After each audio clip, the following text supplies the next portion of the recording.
Hello guys, तो आज हम लाए हैं आपके लिए बहुत ही ख़ास वीडियो जिसमें मैं आपको बताऊंगी कि एनेटमी क्या है।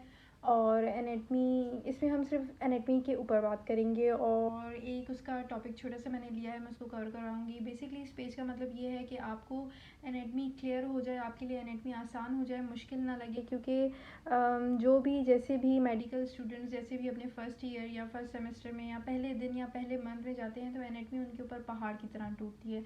ज़रूरी नहीं सबके लिए हो या ऐसा, लेकिन 90% लोगों के लिए ऐसा ही होता है।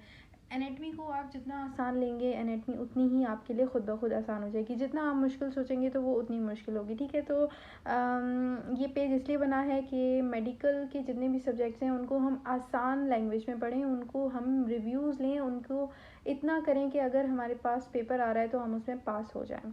तो सबसे पहले तो मैं आपको एनेटमी का रिव्यू देती हूँ। एनेटमी क्या है? ब्रांच ऑफ साइंस है। इसमें हम क्या पढ़ते हैं? स्ट्रक्चर और फंक्शन पढ़ते हैं ह्यूमन बॉडी का। ये बेसिकली एक बहुत बड़ा अम्ब्रेला टर्म है। मतलब अम्ब्रेला टर्म यहाँ पे क्यों है? क्योंकि इसमें बहुत सारे टॉपिक्स आ रहे हैं। मैं आपको जितने टॉपिक्स बताऊँ उतने कम है। अगर मैं 10,000 टॉपिक्स कह रही हूँ तो शायद वो भी कम होंगे, क्योंकि इसमें समंदर की तरह टॉपिक्स हैं जो कि हम बहुत मुश्किल से पढ़ सकते हैं। हर कोई ना उसको जान सकता है और ना ही पहचान सकता है। तो अब एनेटमी के दो तरह की एनेटमी की स्टडी होती है, जिसमें एक क्लिनिकल एनेटमी होती है और दूसरी बेसिक होती है। अच्छा, क्लिनिकल में क्या होता है? क्लिनिकल में जो जैसे कि डॉक्टर्स जैसे कि हॉस्पिटल में काम कर रहे हैं रिलेटेड टू फील्ड, लाइक आपका हाउस जॉब का जो ईयर है उसको हम क्लिनिकल एनेटमी से मैच कर सकते हैं। और बेसिक एनेटमी में क्या होता है? जो हम 3 से 4 साल शुरू के पढ़ रहे होते हैं कि भाई एनेटमी ये है, इसमें ये होगा वो होगा, लेकिन हम क्लिनिकल भी पढ़ना स्टार्ट कर लेते हैं। तो बढ़ते हैं आज के हमारे टॉपिक की तरफ। जो हमारा टॉपिक है वो ये है। अच्छा, तो जैसे मैंने कहा कि हमारा आज का टॉपिक है मूवमेंट्स, नेम्स एंड मीनिंग। ठीक है, मूवमेंट के नाम और उनकी मतलब बहुत आसान करके ये हर देखें। सबसे पहले मैं आपको बताती हूँ इसको पढ़ने का हमारा मतलब क्या है। जब हम एक डॉक्टर बनते हैं, जब हम इस फील्ड में जाते हैं, तो हम जब हॉस्पिटल में होते हैं तो हमारे सामने एक मरीज़ भी होता है, एक पेशेंट भी होता है और एक डॉक्टर भी होता है। तो हमारी लैंग्वेज कुछ इस तरह की होनी चाहिए जो कि अलग हो। ये लैंग्वेज उस वक्त यूज़ करनी है हमें जब हम डॉक्टर टू डॉक्टर कम्युनिकेट कर रहे हैं, जब अपने किसी भी फील्ड रिलेटेड बंदे से कम्युनिकेट कर रहे हैं। क्योंकि ज़ाहिर है पेशेंट से तो हमें उस लैंग्वेज में बात करनी है जिसमें उसको समझ में आए, सब कुछ खोल खोल के बताना है। लेकिन एक प्रोफेशनल के हिसाब से आपको क्लिनिकल टर्म्स आने चाहिए और यूज़ करने चाहिए। तो सबसे पहले मैंने सोचा कि मैं एक मूवमेंट्स पे वीडियो बना लेती हूँ कि मूवमेंट्स को किस तरह आसानी से याद किया जाए। तो मूवमेंट्स में कुछ ये मूवमेंट्स हैं जो कि हमारी बॉडी में होती हैं। फ्लेक्जन सबसे पहले आती है। फ्लेक्जन क्या होती है? यहाँ पे इस बुक में दिखाया गया है फ्लेक्जन क्या होती है। मैं आपको इस बुक का नेम जो है वो डिस्क्रिप्शन में डाल दूँगी और पेज नंबर भी डाल दूँगी, आप लोग देख लीजिएगा। क्योंकि ये हमारी वीडियो बनाने का मतलब ही ये है कि हम बहुत ही इसको इजी करें, तो मैं आपको आसान लफ्ज़ों में समझाती जा रही हूँ। फ्लेक्जन का मतलब क्या है? फ्लेक्जन का मतलब ये होता है कि बॉडी की तरफ अंदर लेके आना। देखिए फ्लेक्जन किस तरह हो रही है, मैं आपको यहाँ बना के दिखाती हूँ। देखिए ये हमारी एल्बो है, अब मैं इसको यहाँ ऊपर लेके जाऊँगी। ये मैंने ये एल्बो बंद की, ठीक है। ये मेरा हाथ था, ये हाथ आर्म, ये आर्म, ये फोर आर्म ऊपर लेके जाना, फ्लेक्जन। अच्छा, अब फ़र्क कहाँ आता है? फ़र्क यहाँ आता है कि जब हम नी पे फ्लेक्शन करते हैं, ये नी है, ये लेग है, ये फुट है, तो अब इसकी कैसे होगी? अब इसकी पीछे जाएगी, ठीक है।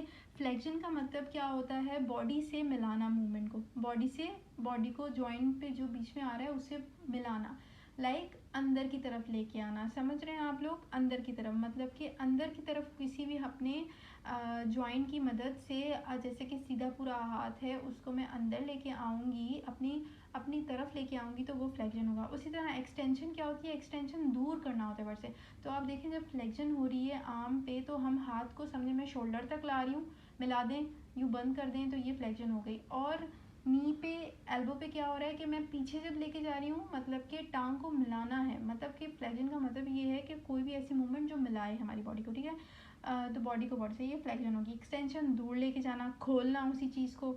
एडक्शन के लफ्ज़ से ही आप लोग समझें कि मिलाना, ऐड करना, ठीक है, ऐड करना, हिस्से को मिलाना। अब फ्लेक्जन कुछ इस तरह होती है, फ्लेक्जन कुछ इस तरह हो रही थी, ये यूँ था तो यूँ जा रही थी। अब ऐड कैसे करेंगे? एडक्शन ये है, यहाँ लेके आना, अंदर लेके आना, ये ऊपर ये मिल रहा था यूँ ऐसे, ये फ्लेक्शन यहाँ यूँ लेके आना, एडक्शन हो रहा है। मतलब कि ये है बॉडी, ये है खुली हुई आर्म। अब मैं इसको बताती हूँ आपको एडक्शन में। ये मेरी आर्म यहाँ पे ये थी, अब मैं इसको एडक्शन करवाऊँगी। एडक्शन कैसे करवाऊँगी, ये मिल गई, अंदर लेके गई मैं, ये यूँ थी, इसको यूँ अंदर लेके गई, ये एडक्शन, ठीक है, ये एडक्शन।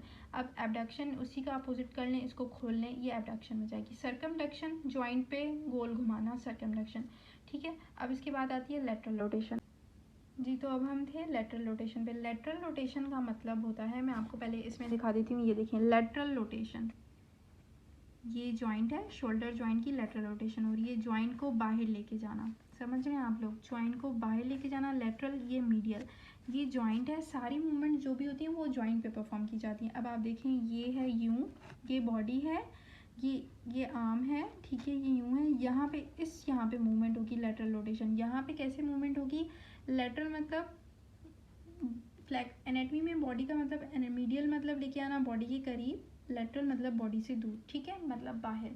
तो अब लेटरल रोटेशन कैसे होगी, लेटरल रोटेशन जॉइंट पे वर्क करना है। इसको खोलें, आप अपना हाथ यूँ मिला के रखें, बॉडी से यूँ मिला के रखें। अब इसको बाहर लेके जाएं। बाहर कैसे लेके जाएंगे, मतलब जॉइंट को खोलें। ये यूँ हाथ पड़ा है, ये मैंने इसको यहाँ किया, मतलब खोल दिया, तो ये लेटरल रोटेशन होगी। फिर उसी हाथ को हम यूँ अंदर की तरफ करेंगे, ये यूँ, तो ये मीडियल रोटेशन हो गई। ये यहाँ जॉइंट पे वर्क हो रहा है, जॉइंट पे वर्क हो रहा है, ये अंदर आए मीडियल, ये बाहर गई लेटरल, बाहर निकालें हाथ को, लेटरल, अंदर करें तो मीडियल। जॉइंट की पोजीशन पे वर्क हो रहा है, बॉडी के जॉइंट की पोजीशन पे वर्क हो रहा है, ठीक है। इसके बाद आ जाती है मीडियल और इन्वर्जन और एवर्जन। इन्वर्जन और एवर्जन बेसिक मूवमेंट्स के अंदर आ जाती हैं, बेसिक मूवमेंट्स के अंदर आ गई। अब इन्वर्जन, पाँव को अंदर की तरफ खोलें, एवर्जन पाँव को बाहर की तरफ खोलें। अब ये वही बात हो गई, मीडियल हिस्सा है ये बॉडी का, ये लेटरल है, मीडियल। अब अंगूठे को उठाएं तो इन्वर्जन होगी, छोटी उंगलियों को उठाएं बाहर की तरफ तो एवर्जन होगी, ठीक है। उसके बाद आ जाती है सुपिनेशन और प्रोनेशन। सुपिनेशन, बाजू को सीधा करना, सुपिनेशन, बाजू को उल्टा करना, प्रोनेशन, ठीक है। ये इस तरह, ये सुपिनेशन यूँ खुल रही है, ये सुपिनेशन, और यूँ करेंगे तो ये प्रोनेशन, ठीक है। पामर साइड ऊपर, ये पाम है हमारी, इसको ऊपर करें तो ये सुपिनेशन, और इसको अगर आप ये बंद करें तो ये होगी प्रोनेशन।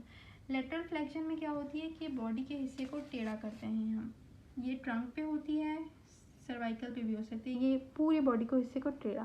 फ्लेक्शन का मतलब था मिलाना, तो ये बॉडी के हिस्से को टेढ़ा पूरा नीचे यूँ करके लेके आ रही है। तो ये अगर यहाँ पे होगी तो यहाँ पे सिर्फ होगी, मतलब कि सिर्फ गर्दन को यूँ नीचे लेके आना, तो ये हो जाएगी लेटरल फ्लेक्शन। ये कुछ मूवमेंट्स थी, मैंने इनको कवर करवाने की कोशिश की है आपको। अगर आपको कोई भी प्रॉब्लम हो तो आप लोग मुझसे कमेंट्स में पूछ सकते हैं, डिस्कस कर सकते हैं। और मैं आपसे एक रिक्वेस्ट ये भी करना चाहूँगी कि मुझे प्लीज़ जो स्टूडेंट्स हैं वो मुझे प्लीज़ बताएं कि आप लोग कौन से टॉपिक्स को मैं कवर करवाऊँ, आपको कौन से टॉपिक्स की आपको नीड है। तो फिर मिलते हैं नेक्स्ट वीडियो में, और उम्मीद है कि ये वीडियो आपको पसंद आई होगी, और अपने रिव्यूज़ ज़रूर दें। और ये कुछ बेसिक मूवमेंट्स थी जिसको हर डॉक्टर को पता होना चाहिए जब भी हम अपने फील्ड में जाएं। सो बाय बाय, नेक्स्ट वीडियो में मिलते हैं नेक्स्ट न्यू टॉपिक के साथ।